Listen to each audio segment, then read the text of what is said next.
Hello friends, से हाय to Hindi में आपका स्वागत है। आज हम सीबीएसई पाठ्यक्रम की 10th स्टैंडर्ड की स्पर्श भाग 2 पुस्तक से पहला पाठ साखी पढ़ेंगे।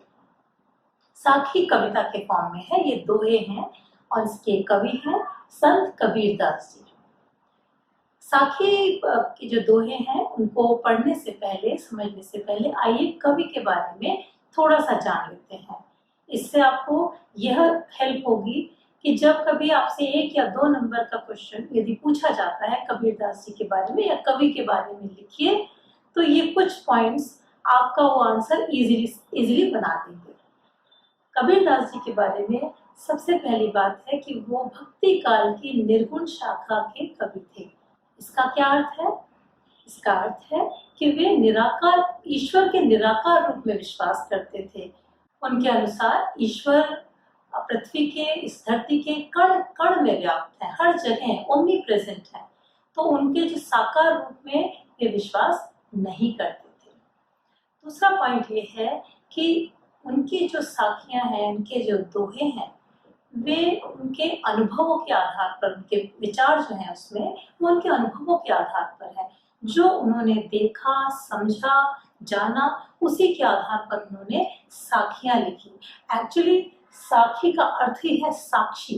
साक्षी मतलब जो उन्होंने देखा, जिसके वो गवाह बने, वही उन्होंने लिखा। This is all his experience. Life में क्या एक्सपीरियंस किया, वही उन्होंने अपने दोहों में उतार दिया।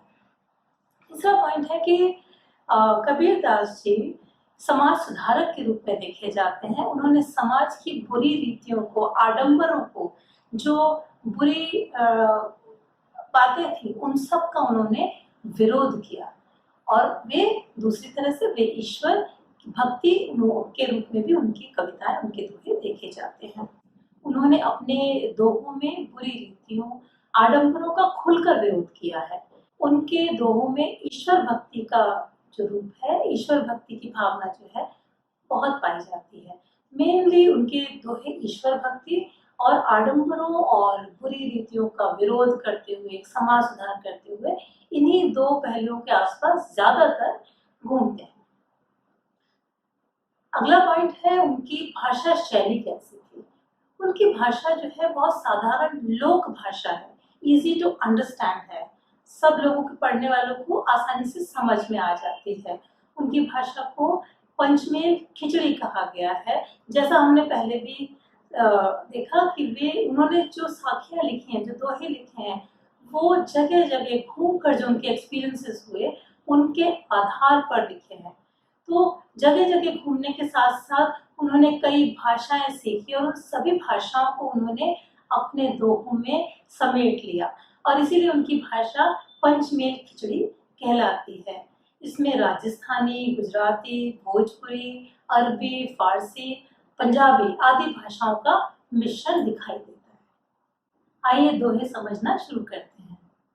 पहला दोहा है, ऐसी बाणी बोलिए मन का आपा खोए, अपना तन शीतल करे औरन को सुख होए। पहले दोहे को समझने से पहले शब्दों के अर्थ समझ लेते हैं। वाणी का अर्थ है बोली, स्पीच।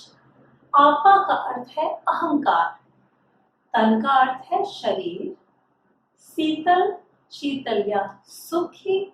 और औरन का अर्थ है दूसरों को।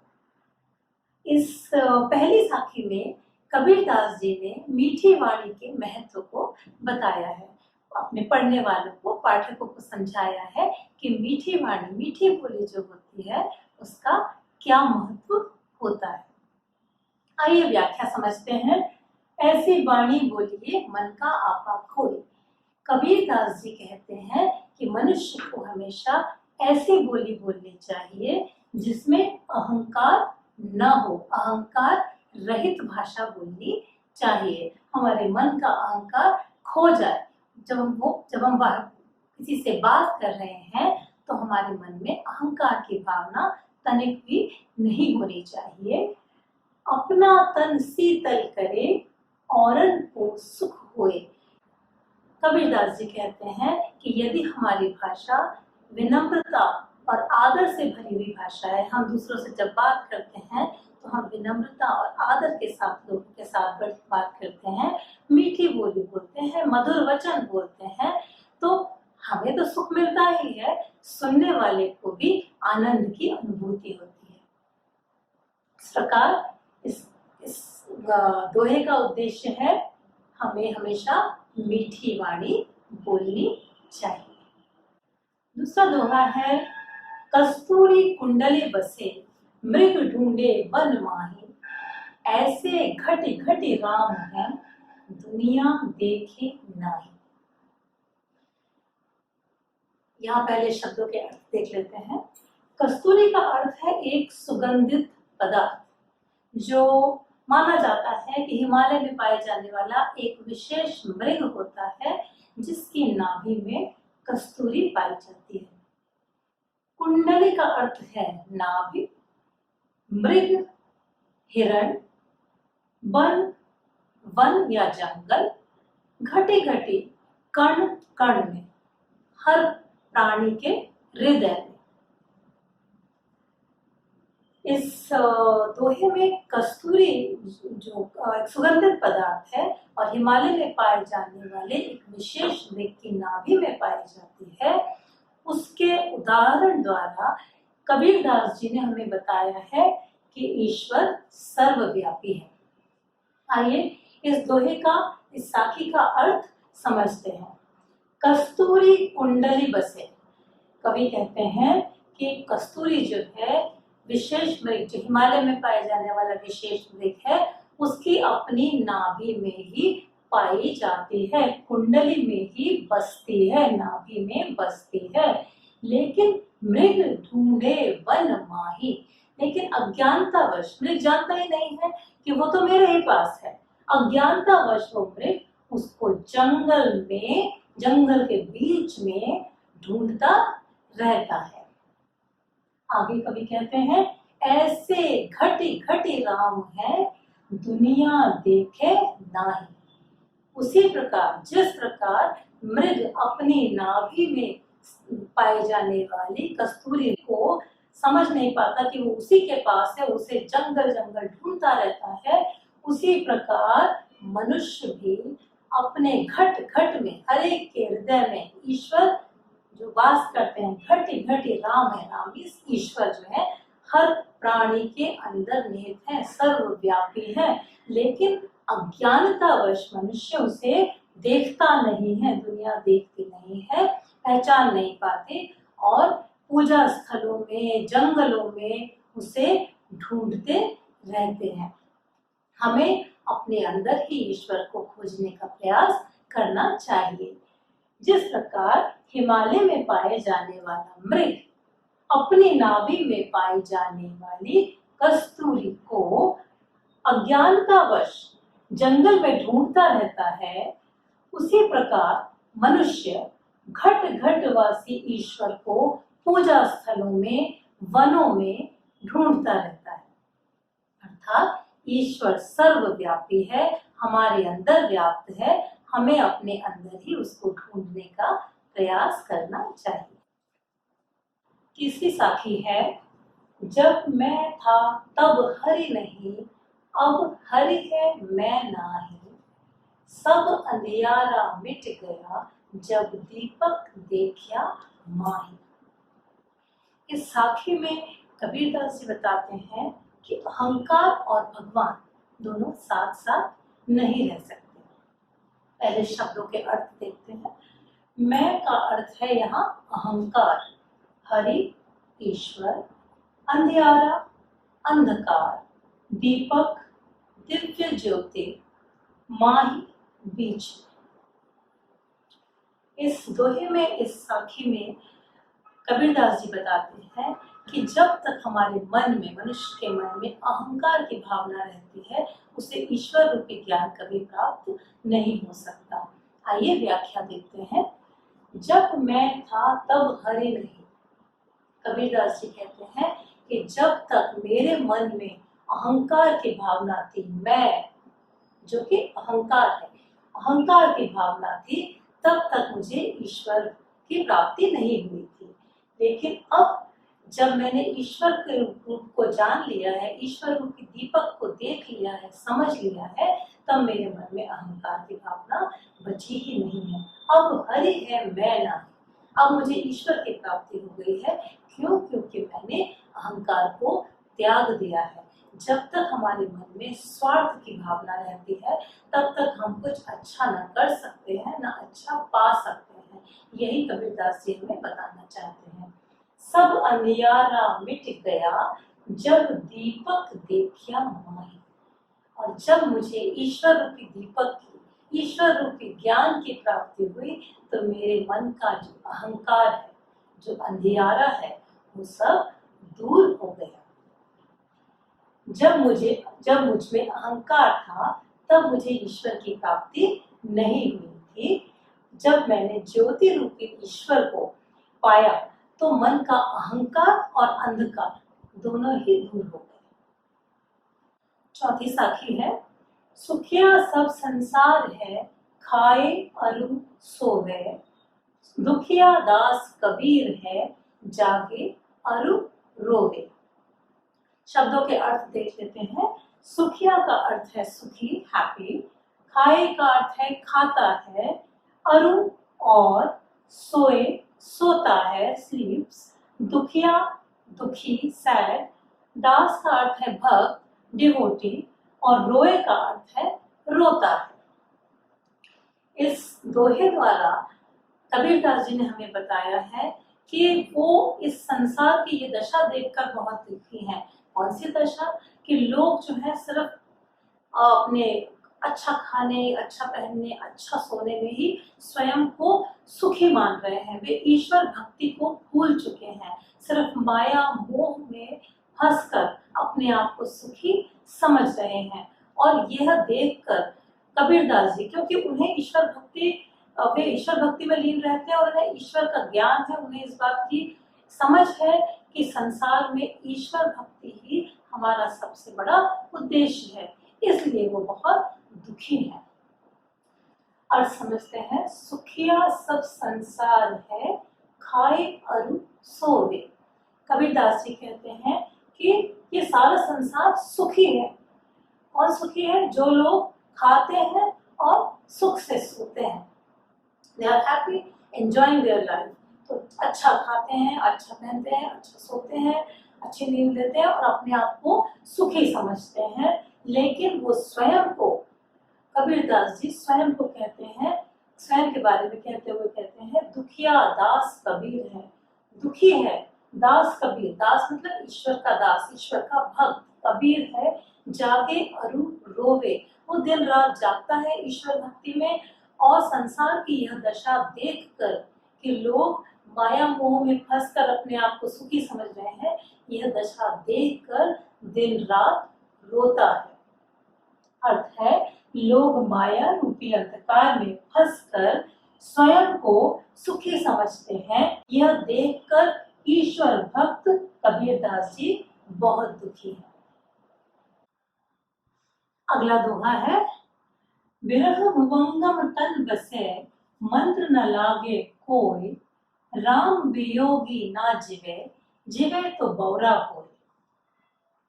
इस दोहे में, इस साखी में कबीरदास जी ने बताया है कि जो ईश्वर का भक्त होता है, ईश्वर का सच्चा भक्त होता है, जो ईश्वर की ही, ईश्वर भक्ति में ही लीन रहता है, उसे इस संसार के माया मोह से कोई लेना देना नहीं होता है। और इस कारण वो, उसका जीवन ऐसा होता है कि वो या तो जी नहीं पाता है उस विरह के कारण, और या फिर वो जीता भी है तो बौरे की तरह, पागल की तरह जीता है, बैरागी की तरह जीता है। क्योंकि इस संसार के माया मोह से उसे कोई मतलब ही नहीं होता है। शब्दों के अर्थ देखते हैं। विरह का अर्थ है वियोग, भुवंगम का अर्थ है भुजंग या सांप, तन का अर्थ है शरीर, बसे बसता है, मंत्र युक्ति या उपाय, कोई सॉल्यूशन, वियोगी विरही, विरही मीन्स जो किसी से दूर रह रहा है, जिवे का अर्थ है जीता है, और बौरा का अर्थ है पागल। पागल यहाँ पर बैरागी है, जो ईश्वर के प्रेम, ईश्वर की भक्ति में सिर्फ लीन रहता है, ईश्वर को ही प्राप्त करना चाहता है। इस दोहे का सार है कि जो व्यक्ति ईश्वर के वियोग में दिन रात घुलता रहता है वो सामान्य नहीं रहता। बाकी लोगों को, देखने वालों को वो सामान्य नहीं लग सकता, क्योंकि जनरली सारे संसार में सभी माया मोह में लिप्त हैं। लेकिन वह व्यक्ति जो सिर्फ अपने जीवन में ईश्वर को ही पाना चाहता है वो सामान्य नहीं रह पाता है, सामान्य लगता भी नहीं और सामान्य होता भी नहीं है। अर्थ समझते हैं। विरह भुवंगम तन बसे मंत्र न लागे कोई। कबीरदास जी कहते हैं कि जिसके मन में ईश्वर के विरह की अग्नि जल रही हो, जिसके मन में ईश्वर के विरह की पीड़ा हो, वो पीड़ा कैसी है? भुवंगम के समान है, एक स्नेक के समान है, भुजंग के समान है, जो दिन रात अंदर ही अंदर डसती रहती है। मंत्र न लागे कोई। और ऐसे व्यक्ति के लिए जीवन में कोई उपाय नहीं होता है, कोई भी ऐसा सोल्यूशन नहीं है जिससे ये पीड़ा दूर हो सके। राम वियोगी ना जिवे, जिवे तो बौरा होए। और ऐसा जो ईश्वर के विरह में जो दिन रात दुखी रहता है, पीड़ा में रहता है, वो या तो जी नहीं पाता इस संसार में, और यदि जीता भी है तो पागलों की भांति जीता है, क्योंकि वो बैरागी की तरह जीता है। इसलिए संसार को वो एक पागल या बौरा दिखाई देता है। इसका अर्थ है जिसे प्रभु से विरह हुआ हो वो तो विरह की पीड़ा उसे सब के समान दिन रात डसती रहती है, अंदर ही अंदर डसती रहती है। कोई उपाय काम नहीं आता है। प्रभु वियोगी जीवित नहीं रहता है, और यदि जीता भी है तो पागलों के समान जीता है, उसकी पीड़ा को कोई भी समझ नहीं पाता है। अगला दोहा कबीरदास जी के बहुचर्चित दोहों में से एक है। ये बहुत ही पॉपुलर दोहा है। निंदक नियरे राखिए, आंगन कुटी बधाए, बिन साबुन पानी बिना निर्मल करे सुभाए। इस दोहे में कबीरदास जी ने निंदा करने वाले, आलोचक जो है, हमारे क्रिटिक्स है, जो हमारी बुराई करते हैं, उनको बहुत इम्पोर्टेंट बताया है। उन्होंने कहा है कि वो हमारे जीवन में बहुत ही इम्पोर्टेंट अंश है। आइए पहले शब्दों के अर्थ देख लेते हैं। निंदक का अर्थ है निंदा करने वाला, नेड़ा का अर्थ है पास, राखिए का अर्थ है रखिए, आंगन का अर्थ है आंगन। आंगन कोर्टयार्ड जो होता है, घर के बीच का जो बड़े घर होते हैं उनमें जो बीच का एरिया होता है उसे आंगन कहते हैं। कुटी है कुटिया, हट, जो छोटा सा घर है। बंधाई है बनवा कर, एंड साबुन सोप। निर्मल मतलब पवित्र, प्योर, शुद्ध, एंड सुभाए का अर्थ है स्वभाव। इस दोहे में कबीरदास जी कहते हैं कि जो हमारी निंदा करते हैं, जो हमारी बुराई करते हैं, वो हमारे लिए बहुत इम्पोर्टेंट है, वो हमारे परम हितैषी हैं, बहुत हमारे लिए हमारे शुभ चिंतक हैं, वेल विशर्स हैं। निंदक नेड़ा राखिए, आंगन कुटी छवाए। कबीरदास जी कहते हैं कि निंदा करने वाले इतने इम्पोर्टेंट है, इतने महत्वपूर्ण है कि उनको हमें अपने पास रखना चाहिए। नेड़ा मतलब नियर, पास रखना चाहिए।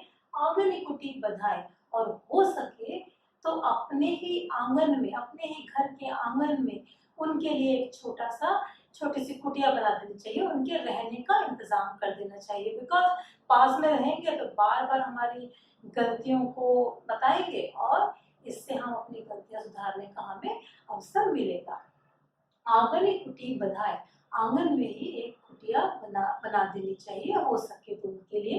बिन साबुन पानी बिना निर्मल करे सुखाए। और क्यों ऐसा करना चाहिए? क्योंकि बिना पानी और बिना साबुन के वो जो बार बार हमारी गलतियां बताएंगे, उससे हम अपनी गलतियां ठीक कर सकते हैं, और बिना पानी बिना साबुन के अपना स्वभाव निर्मल बना सकते हैं। We can be better human being. अगर हम किसी का क्रिटिसिज्म सुनते हैं और उसको हम ठीक करने की कोशिश करते हैं, जनरली समाज में ऐसा होता है, जो हमारी निंदा करता है हम उसे पसंद बिल्कुल नहीं करते हैं। लेकिन यहाँ कबीरदास जी कहते हैं कि निंदा करने वाले बहुत इम्पोर्टेंट है, वो हमारे परम हितैषी हैं। परम हितैषी मतलब सबसे ज्यादा हमारे लिए वेल विशेस रखने वाले हैं, वेल विशर हैं। सार क्या है? निंदक हमारे परम हितैषी होते हैं। अर्थ क्या है? कबीरदास जी कहते हैं कि अपने निंदक को, जो आपकी निंदा करता है, उसको सदा अपने पास रखना चाहिए और हो सके तो घर के आंगन में ही उनके लिए कुटिया बनवा देनी चाहिए, क्योंकि वह हमारी गलतियां बताएगा, जिससे हम अपनी कमियां दूर कर सकते हैं और बिना पानी और बिना साबुन के अपना स्वभाव निर्मल शुद्ध बना सकते हैं, अपने आप को इम्प्रूव कर सकते हैं। अगली साखी ईश्वर की भक्ति से ओतप्रोत है। ईश्वर की भक्ति के बारे में है, ईश्वर के नाम स्मरण में ही कितनी शक्ति होती है उसके बारे में है। आइए दोहा देखते हैं। पोथी पढ़ी पढ़ी जग मुआ, पंडित भया न होए, एकै आशिर पीव का, पढ़े सुख पंडित होए। शब्दों के अर्थ है, पोथी का अर्थ है यहाँ धार्मिक पुस्तकें, जो स्पिरिचुअल बुक्स होती हैं, जो होली बुक्स होती हैं, बहुत सारी। पढ़ी पढ़ी, पढ़ पढ़ कर, जग का अर्थ है दुनिया, जगत, दिस वर्ल्ड। मुआ का अर्थ है मर गया, खत्म हो गया। पंडित का अर्थ है ज्ञानी। भया हुआ, आशिर अक्षर, और पीर का अर्थ है प्रियतम, या यहाँ ईश्वर के लिए कहा गया है। इस दोहे का सार यह है कि समर्पित भाव से अगर हम ईश्वर के प्रति डेडिकेटेड हैं और उनका केवल नाम ही लेते हैं डेडिकेटेड फॉर्म में, तो ही हम ज्ञानी हैं। और यदि हम बहुत तरह तरह की धार्मिक पुस्तकें पढ़ते हैं, तरह तरह के आयोजन करते हैं, आडंबर करते हैं, लेकिन हम ईश्वर के नाम को उतनी इम्पोर्टेंस ना देके इन सारे आडंबरों को इम्पोर्टेंस देते हैं, तो उसका कोई मतलब नहीं होता, उससे इंसान ज्ञानी नहीं बन सकता है। पोथी पढ़ी पढ़ी जग मुआ, पंडित भया न कोई।